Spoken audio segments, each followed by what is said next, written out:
Hello बच्चों।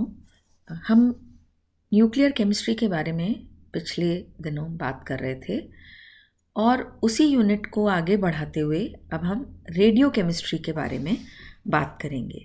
Chemistry की एक और सब ब्रांच रेडियो केमिस्ट्री। आपने रेडियो विकिरण इसके विषय में पढ़ा होगा, सुना होगा, तो वही चीज़ है रेडियो केमिस्ट्री।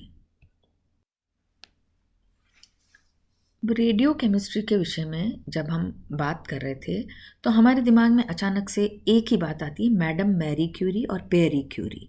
तो इन दोनों का जो काम था, mister Pierre Curie and madam Marie Curie का, ये इस बात की ओर इंगित करता था कि इन्होंने कुछ जो पर्टिकुलर एलिमेंट्स हैं जैसे कि यूरेनियम, रेडियम इत्यादि, इनकी न्यूक्लियाई के बारे में स्टडी करके और ये ज्ञात किया कि ये एक बहुत ही स्पॉन्टेनियस डिसइंटीग्रेशन के अंदर, मतलब इनके अंदर बहुत स्पॉन्टेनियस डिसइंटीग्रेशन होता है और ये दूसरे तत्वों का नाभिक बनाते हैं या न्यूक्लियाई बनाते हैं।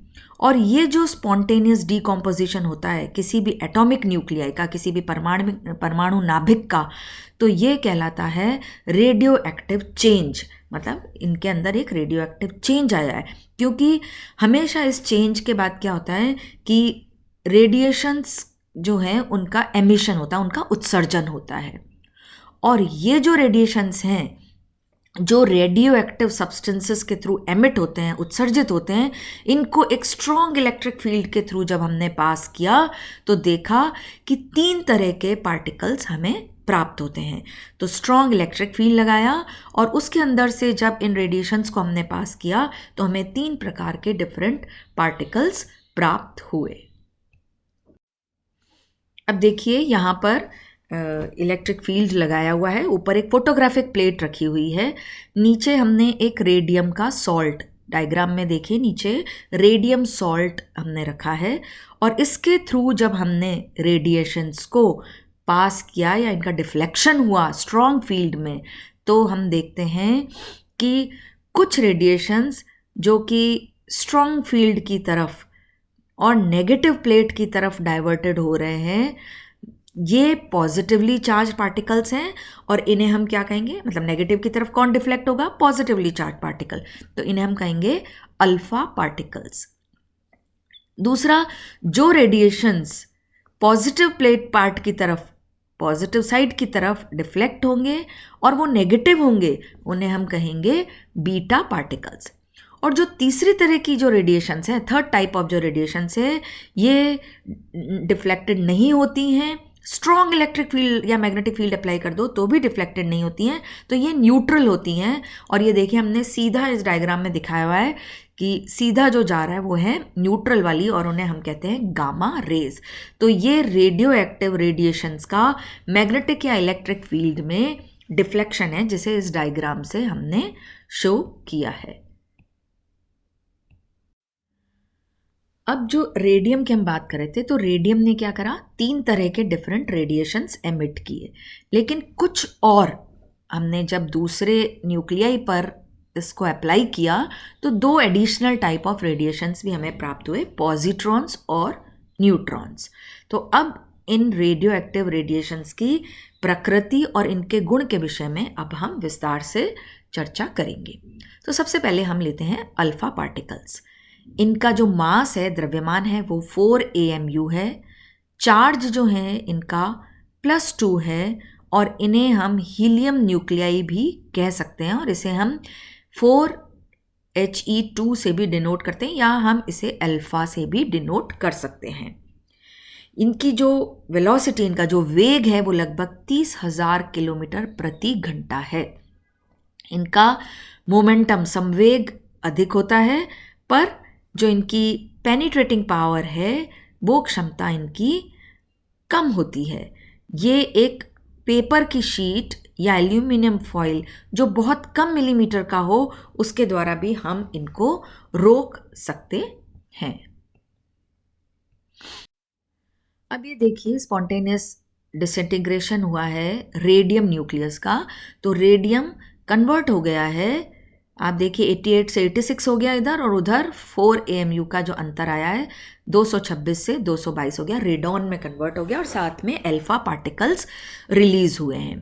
तो जो एक लॉस ऑफ अल्फा पार्टिकल है वो 2 प्रोटॉन तथा 2 न्यूट्रॉन का बना हुआ है, और जो एटॉमिक नंबर है उसको 88 से 86 डिक्रीज कर रहा है, और जो मास नंबर है उसको 226 से 222 कर रहा है, यानी कि जो रेडियम है वो रेडॉन में कन्वर्ट हो गया है। तो loss of 2 protons from the nucleus is followed by loss of 2 electrons from the electron shells of the atom। 2 proton और 2 इलेक्ट्रॉन का लॉस हुआ है। तो रेडियम एमिशन करता है अल्फा पार्टिकल का, और उसके पश्चात वो रेडॉन में कन्वर्ट हो जाता है। दूसरे हैं बीटा पार्टिकल्स। ये इनकी जो एनर्जी है वो हाई होती है, या हम इसको ऐसे कह सकते हैं कि they are actually high energy electrons, और इनको हम बीटा से डिनोट करते हैं। इनकी जो वेलोसिटी, इनका जो वेग है वो अल्फा पार्टिकल से 9 गुना अधिक होता है, और ये अल्फा पार्टिकल्स की तुलना में किसी भी पेपर शीट या 1 मिलीमीटर तक के एल्यूमिनियम फॉइल शीट को पेनिट्रेट कर सकते हैं आसानी से। अब जब बीटा पार्टिकल किसी भी नाभिक से मुक्त होता है या इजेक्टेड इट कम्स आउट, तो न्यूट्रॉन जो है वो डीकम्पोज होकर के प्रोटॉन और इलेक्ट्रॉन देता है। देखिए यहाँ पे इक्वेशन में न्यूट्रॉन डीकम्पोज होकर के एक प्रोटॉन और एक इलेक्ट्रॉन दे रहा है। प्रोटॉन जो है वो उसी न्यूक्लियस में रहता है, और इलेक्ट्रॉन जो है वो हाई स्पीड से बाहर इजेक्ट कर दिया जाता है।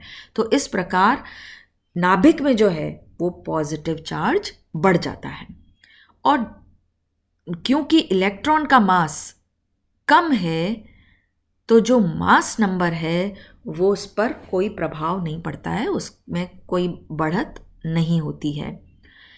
इस प्रकार जब हम इस ट्रांसफॉर्मेशन को हमने थोरियम के आइसोटोप पे पढ़ा, तो थोरियम जो प्रोटो एक्टिनियम में कन्वर्ट हुआ इलेक्ट्रॉन के एमिशन के पश्चात या बीटा पार्टिकल्स के एमिशन के पश्चात, तो जो मास नंबर है दोनों न्यूक्लाइड्स का वो सेम रहा। इस इक्वेशन में देखिए थोरियम का 230 और प्रो एक्टिनियम का भी 230 मास नंबर रहा।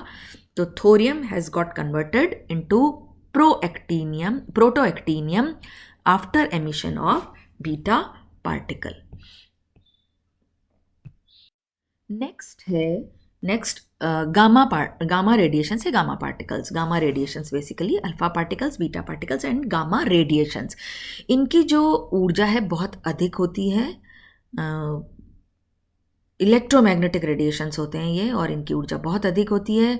इनमें ना तो पॉजिटिव चार्ज होता है, ना ही नेगेटिव चार्ज होता है, ना इनका कोई मास होता है, द्रव्यमान होता है। ये एक्स रे जैसी होती हैं, और इनकी जो पेनिट्रेटिंग पावर है वो बहुत अधिक होती है। इनमें से मतलब जब भी अल्फा पार्टिकल्स या बीटा पार्टिकल्स का एमिशन होता है तो साथ में गामा रेडिएशंस भी एमिट हो सकते हैं। उदाहरण के लिए हम ले लें कि रेडियम जो है वो डिसइंटीग्रेट होता है अल्फा एमिशन से, तो रेडॉन का जब वो होता है तो साथ में रेडॉन का जब कन्वर्जन होता है डिसइंटीग्रेशन में के बाद कन्वर्ट होता है, तो वो गामा रेज भी एमिट करता है, उत्सर्जित करता है। नेक्स्ट है पॉजिट्रॉन्स। ये पॉजिटिवली चार्ज होते हैं। इनको हम ये देखिए इलेक्ट्रॉन नीचे +1 चार्ज के साथ हम दर्शा सकते हैं, और ये बहुत अत्यधिक क्रियाशील होते हैं, दे आर हाईली रिएक्टिव। फिर है न्यूट्रॉन्स। ये न्यूक्लियर फिजन के दौरान न्यूट्रॉन्स एमिट होते हैं। इनकी पेनिट्रेशन पावर जो है वो गामा रेज के बराबर होती है। तो आज हमने alpha particles, beta particles, gamma radiations, positrons और न्यूट्रॉन्स के कुछ गुणों के विषय में हमने, प्रॉपर्टीज़ के विषय में हमने यहाँ पर चर्चा की। Thank you so much.